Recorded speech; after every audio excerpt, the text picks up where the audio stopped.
So ఇవాళైతే హాస్పిటల్‌కి చెకప్‌కి అయితే వెళ్ళాము.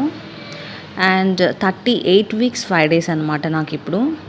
త్రూ అల్ట్రాసౌండ్ స్కాన్‌లో రిజల్ట్ ఏ విధంగా వచ్చిందో చూడండి. యాక్చువల్‌గా ప్రెజెంటేషన్ వచ్చేసి సెఫాలిక్ ఉంది. అమ్నియోటిక్ ఫ్లూయిడ్ 13 సెంటీమీటర్స్ ఉంది. అప్రాక్స్‌గా 39 వీక్స్.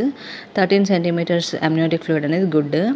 ఫెటల్ హార్ట్ రేట్ కూడా గుడ్ అని ఇచ్చారు.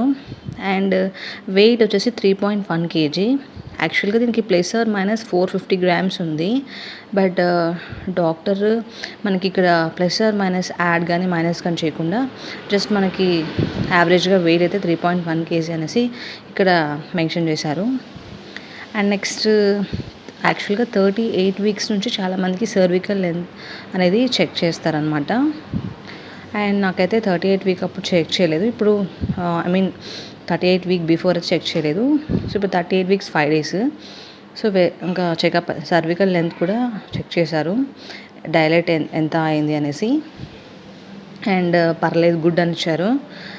అండ్ తర్వాత నెక్స్ట్ వచ్చేసి మనకి 5 డేస్‌కి రమ్మని చెప్పారు యాక్చువల్‌గా. సో ఈడీడీ వచ్చేసి 17 అని చెప్పారు. త్రూ అల్ట్రాసౌండ్ త్రూ నా లాస్ట్ మెన్సెస్ బేస్డ్ 17 అనమాట. Estimated delivery date. నెక్స్ట్ ఈరోజు తర్వాత ఇంకో 5 డేస్‌కి అయితే అగైన్ విజిట్ అవ్వమని చెప్పారు. నథింగ్ బట్ 13 అనమాట. అండ్ సో ఆ రోజు మనకి ఏం చెప్తారో చూద్దాము. సో ఇలాంటి మరిన్ని scanning videos and pregnancy information కోసం అయితే ఛానల్ని ఇప్పుడే సబ్స్క్రైబ్ చేసి ఫాలో అయిపోండి. Thank you.